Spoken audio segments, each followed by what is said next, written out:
Bike নিয়ে কারখানার কাজে বেরিয়ে কারখানারই একটি ট্রাক্টরের চাকা খুলে যায় এবং সেই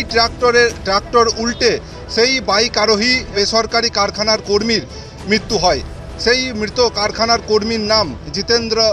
মাহাতো।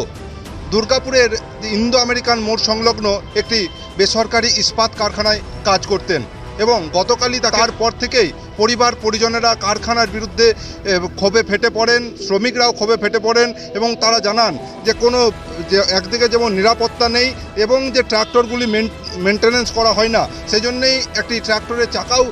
খুলে যাচ্ছে কারখানার। অন্যদিকে যে ক্ষতিপূরণের দাবিতে আজ ঠিক দুপুর থেকেই তারা তুমুল বিক্ষোভ শুরু করেছেন এবং মৃতদেহ রেখে তারা বিক্ষোভ দেখাচ্ছেন এবং পরিবার পরিজনেরা এবং তার সহকর্মীরা যেমনটা অভিযোগ করছেন যে কারখানা কর্তৃপক্ষের তরফ থেকে 13,50,000 টাকা দেওয়ার কথা থাকলেও কারখানা কর্তৃপক্ষ শুধুমাত্র